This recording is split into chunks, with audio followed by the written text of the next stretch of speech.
Hi friends, good morning. Welcome back to our channel MK study info. మనము డిఎస్సిలో భాగంగా perspective in education నుంచి important bits అయితే చూస్తున్నాం కదా ఫ్రెండ్స్. ఈరోజు వేద విద్య నుంచి కొన్ని బిట్స్ అయితే చూద్దాము. తప్పకుండా మన ఛానల్ని సబ్స్క్రైబ్ చేసుకోండి ఫ్రెండ్స్. అలాగే వీడియోని లైక్ చేయండి. మీ ఫ్రెండ్స్ ఎవరైనా ఉంటే వారికి షేర్ చేయండి. అన్నీ కూడా ఇంపార్టెంట్ బిట్సే ఫ్రెండ్స్. చూసి నేర్చుకోండి, అలాగే యూజ్ చేసుకోండి బిట్స్ని. Next question number 1. చరిత్రకారులు భారతదేశ చరిత్రను ఎన్ని కాలాలుగా వర్గీకరించారు? ఆన్సర్ ఈజ్ ఆప్షన్ 3, 3 కాలాలు. నెక్స్ట్ క్వశ్చన్, ఏ కాలాన్ని వేదకాలం అని అంటారు? Answer is option 2, 1500 to 600 BC. Next question, వేదకాలం ఎన్ని రకాలు? ఆన్సర్ ఈజ్ ఆప్షన్ 2, 2 రకాలు. ఈ క్రింది వాణిలో తొలి వేద కాలాన్ని గుర్తించుము. ఆన్సర్ ఈజ్ ఆప్షన్ 3, 1500 నుంచి 1000 BC వరకు తొలి వేద కాలం. నెక్స్ట్ క్వశ్చన్, ఈ క్రింది వాటిలో మలివేద కాలం? Answer is option 1, 1000 to 600 BC. Next question, క్రీస్తు పూర్వం 1500 నుంచి 600 కాలాన్ని ఎందుకు చరిత్రకారులు వేదకాలం అన్నారు? ఆన్సర్ ఈజ్ ఆప్షన్ 1, వేదాలు చలామణిలో ఉన్నాయి కాబట్టి వేదకాలము అని అన్నారు. నెక్స్ట్ క్వశ్చన్, భారతదేశంలో మొట్టమొదటి లిఖిత గ్రంథం ఏది? మొట్టమొదటి లిఖిత గ్రంథం. Answer is option 3, ఋగ్వేదము. మొట్టమొదటి లిఖిత గ్రంథము ఋగ్వేదము.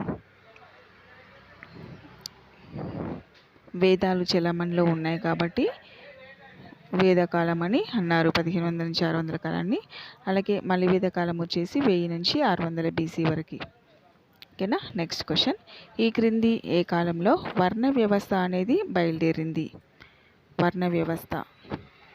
ఆన్సర్ ఈజ్ ఆప్షన్ 4, మలివేద కాలంలో వర్ణ వ్యవస్థ బయలుదేరింది. నెక్స్ట్ క్వశ్చన్, వేదము అనగా? వేదము అనగా? ఆన్సర్ ఈజ్ ఆప్షన్ 3, వేదము అనగా జ్ఞానము. వేదము అనగా జ్ఞానము. వర్ణ వ్యవస్థ అనేది మలివేద కాలంలో బయలుదేరింది. నెక్స్ట్ క్వశ్చన్, వేదకాలంలో మనిషి జీవితాన్ని ఎన్ని దశలుగా వర్గీకరించారు? మనిషి జీవితాన్ని వేదకాలంలో ఎన్ని దశలుగా వర్గీకరించారు? ఆన్సర్ ఈజ్ ఆప్షన్ 4, 4 దశలు. నెక్స్ట్ క్వశ్చన్, వేదకాలంలో విద్య ఆధారంగా ఈ క్రింది వాణిలో భిన్నమైనది ఏది అని అడుగుతున్నాడు. దీనికి ఆన్సర్ వచ్చేసి ఆప్షన్ 2, శూద్రులు. విద్య ఆధారంగా భిన్నమైనది శూద్రులు, ఆప్షన్ 2. నెక్స్ట్ క్వశ్చన్, వేదకాలంలో ఎవరికి విద్యా సౌకర్యం లేదు? స్త్రీలు మరియు శూద్రులకి విద్యా సౌకర్యం అనేది లేదు వేదకాలంలో, ఆప్షన్ 3 ఆన్సర్. నెక్స్ట్ క్వశ్చన్, ఈ క్రింది వాణిలో వేద విద్య లక్ష్యం కానిది ఏదని అడుగుతున్నాడు. దీనికి ఆన్సర్ వచ్చేసి ఆప్షన్ 3, విజ్ఞానం పొందడం అనేది వేద విద్య లక్ష్యం కాదు. మోక్షమునకు దారి చూపడం, ఆత్మ సాక్షాత్కారము, వేదాలు తెలుసుకోవడం అనేది వేద విద్య యొక్క లక్ష్యము. నెక్స్ట్ క్వశ్చన్, ఉపనయనంకు కావలసిన వయస్సు ఆధారంగా ఈ క్రింది వాణిలో సరికానిది ఏదని అడుగుతున్నాడు. దీనికి ఆన్సర్ వచ్చేసి ఆప్షన్ 1, శూద్రులు 14 years అనేది సరికాదు. వైశ్యులు 12 సంవత్సరాలు, బ్రాహ్మణులు 8 సంవత్సరాలు, క్షత్రియులు 10 సంవత్సరాలు. నెక్స్ట్, ఉపనయనంలో భాగంగా గురువు శిక్షతో ఏమని రాయించేవారు? ఆన్సర్ ఈజ్ ఆప్షన్ 3, ఓం నమ శివాయ అని రాయించేవాడు. నెక్స్ట్ క్వశ్చన్, వేద విద్య యొక్క లక్షణం ఏంటిది అని అడుగుతున్నాడు. వేద విద్య యొక్క లక్షణము ఆన్సర్ ఈజ్ ఆప్షన్ 3, ఉచిత విద్య. ఆప్షన్ 3, ఉచిత విద్య. నెక్స్ట్ క్వశ్చన్, ఉపనయనంలో భాగంగా గురువు శిశువు చెవిలో ఏ మంత్రాన్ని జపించేవాడు? Next answer is option 3, Gayatri మంత్రము జపించేవాడు. నెక్స్ట్ క్వశ్చన్, వేద కాలంలో విద్య ఈ క్రింది వేడుకతో ముగుస్తుంది. వేదకాలంలో విద్య ఈ క్రింది వేడుకతో ముగుస్తుంది. ఆన్సర్ ఈజ్ ఆప్షన్ 4, సమవర్తన అనే వేడుకతో విద్య అనేది ముగుస్తుంది. నెక్స్ట్ క్వశ్చన్, సమవర్తనంకు కావలసిన వయస్సు ఏంటిదని అడుగుతున్నాడు. సమవర్తనం కావాల్సిన వయసు ఆన్సర్ ఈజ్ ఆప్షన్ 3 18 సంవత్సరాలు. నెక్స్ట్ క్వశ్చన్, వేద విద్య పాఠ్య ప్రణాళికలో లేనిది ఏది అని అడుగుతున్నాడు. దీనికి ఆన్సర్ వచ్చేసి ఆప్షన్ 1 విజ్ఞాన శాస్త్రం అనేది లేదు. వేద విద్య పాఠ్య ప్రణాళికలో విజ్ఞాన శాస్త్రం అనేది లేదు.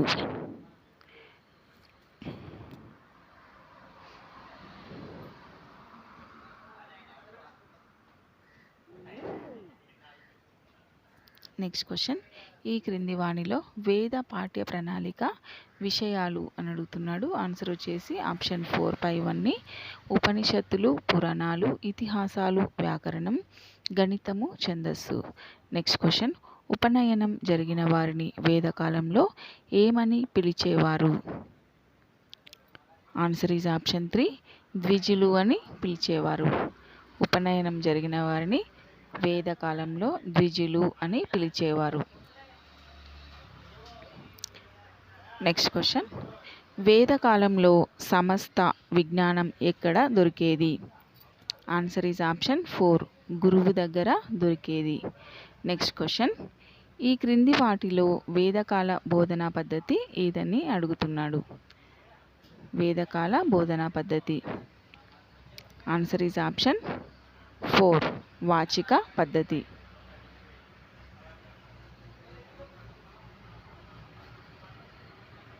వేదకాల బోధనా పద్ధతి వాచిక పద్ధతి.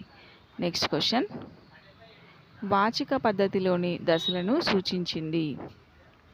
ఆన్సర్ ఈజ్ ఆప్షన్ 3 ఉపనిషత్తులు. ఆప్షన్ 3 ఉపనిషత్తులు. నెక్స్ట్ క్వశ్చన్ నెంబర్ 28, వేదకాలంలోని వాచిక పద్ధతిలో సరికానిది ఏది అని అడుగుతున్నాడు. ఆప్షన్ 4 పఠనం. వాచిక పద్ధతిలో మనం చూస్తూనే మనసులోనే చదువుకుంటాం కాబట్టి పఠనం అనేది ఉండదు. శ్రవణము, వినడము, మననం, నిధిధ్యాస అనేది ఉంటుంది. నెక్స్ట్ క్వశ్చన్, సంపూర్ణమైన జ్ఞానం ఈ దిశలో జరిగేది. ఆన్సర్ ఈజ్ ఆప్షన్ 1 నిధి ధ్యాసలో మాత్రమే సంపూర్ణమైన జ్ఞానం అనేది జరిగేది. నెక్స్ట్, వేదకాలంలో వర్ణ వ్యవస్థకి కారణం అని అడుగుతున్నాడు. దీనికి ఆన్సర్ వచ్చేసి ఆప్షన్ 4 మనువు.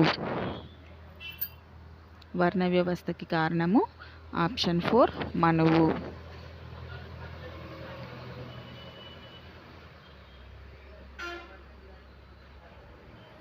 Next question,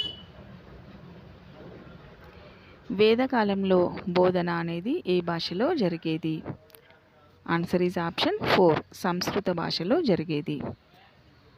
next question number 32, వేదకాలంలో ఈ క్రింది వారిని గురువుగా నియమించేవారు.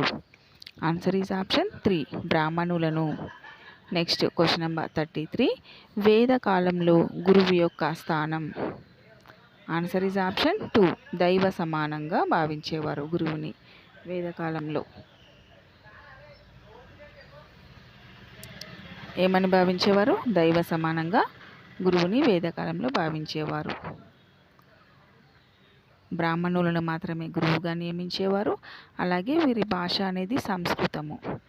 వేదకాలంలో బోధన భాష సంస్కృతం. అన్నీ కూడా ఇంపార్టెంట్ బిట్స్ ఫ్రెండ్స్. సో వేదకాలం నుంచి అయితే ఫినిష్ అయ్యాయి. మనం ఇప్పుడు బౌద్ధ విద్యా విధానం నుంచి కొన్ని బిట్స్ చూద్దాము. క్వశ్చన్ నెంబర్ 1, గౌతమ బుద్ధుడు ఏ సంవత్సరంలో బౌద్ధ మతాన్ని ఏ శతాబ్దంలో స్థాపించాడు. ఆన్సర్ ఈజ్ ఆప్షన్ 3 6వ శతాబ్దంలో స్థాపించాడు. నెక్స్ట్, ఈ క్రింది వాణిలో బౌద్ధ మత సూత్రం కానిది ఏది అని అడుగుతున్నాడు. దీనికి ఆన్సర్ వచ్చేసి ఆప్షన్ 2 దుఃఖానికి కారణం ఆశ అనేది బౌద్ధ మతం యొక్క సూత్రము కాదు.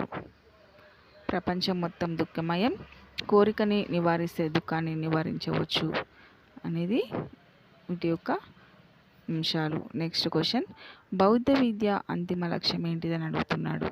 దుఃఖాన్ని నివారించడం అనేది బౌద్ధ విద్య యొక్క అంతిమ లక్ష్యము. నెక్స్ట్, విద్య లక్ష్యాన్ని వాస్తవికంగా చూసిన మొట్టమొదటి వ్యక్తి ఎవరు. ఆన్సర్ ఈజ్ ఆప్షన్ 3 బుద్ధుడు.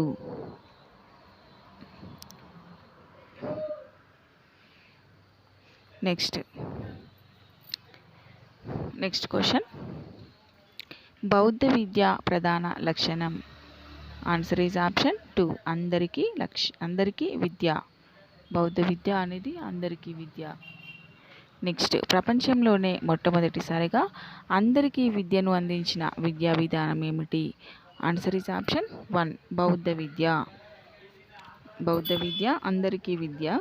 ఇది ప్రపంచంలోనే మొట్టమొదటిసారిగా అందరికీ విద్యను అందించింది. ఏంటిది? బౌద్ధ విద్య. ఒక క్వశ్చన్ని మనము ఒక 2-3 టైమ్స్ రిపీటెడ్గా రీడ్ చేస్తూ చదివితేనే మనకు మైండ్లో ఉంటుంది ఫ్రెండ్స్. ఓకేనా? నెక్స్ట్ క్వశ్చన్, బౌద్ధ విద్యలో విద్యార్జనకు కావలసిన వయస్సు ఏంటిదని అడుగుతున్నాడు. విద్యార్జనకు కావలసిన వయస్సు ఆన్సర్ ఇస్ ఆప్షన్ 2 8 సంవత్సరాలు. నెక్స్ట్, బౌద్ధ విద్య ఏ వేడుకతో ప్రారంభమవుతుంది? బౌద్ధ విద్య అనేది ఆప్షన్ 4 పబ్బజ అనే వేడుకతో ప్రారంభమవుతుంది. బౌద్ధం పబ్బజ ప్రారంభమవుతుంది. 8 సంవత్సరాలకు బౌద్ధ విద్యలో పబ్బజ అనే వేడుకతో ప్రారంభిస్తారు. నెక్స్ట్ క్వశ్చన్, పబ్బజ అనగా అర్థం ఏమిటి? ఇది repeated bit friends. Answer is option 4 ముందుకు నడవడం పబ్బజ అనగా. నెక్స్ట్, బౌద్ధ విద్య అనేది ఏ వేడుకతో ముగుస్తుంది అని అడుగుతున్నాడు. ఆన్సర్ ఈజ్ ఆప్షన్ 3 ఉపసంపద అనే వేడుకతోటి ముగుస్తుంది. పబ్బజ అనగా ముందుకు తీసుకురావడము, బౌద్ధ విద్య అనేది ఉపసంపద అనే వేడుకతోటి ముగుస్తుంది. నెక్స్ట్ క్వశ్చన్, బౌద్ధ విద్యలో విద్యార్జన కాలం ఎంత అని అడుగుతున్నాడు. ఆన్సర్ ఈజ్ ఆప్షన్ 3 12 సంవత్సరాలు విద్యార్జన కాలము. నెక్స్ట్, బౌద్ధ విద్యలో విద్యాలయాలను ఏమని పిలిచేవారు అని అడుగుతున్నాడు. ఆన్సర్ ఈజ్ ఆప్షన్ 4 పైవన్నీ మఠాలు, ఆరామాలు, విహారాలు. సో ఫ్రెండ్స్, ఇవి ఈరోజు బిట్స్ అయితే చూసారు కదా. తప్పకుండా నేర్చుకోండి. అవసరం ఉన్నవి ఏమైనా ఉంటే నోట్ చేసుకోండి, ఇంపార్టెంట్ అనుకున్నవి.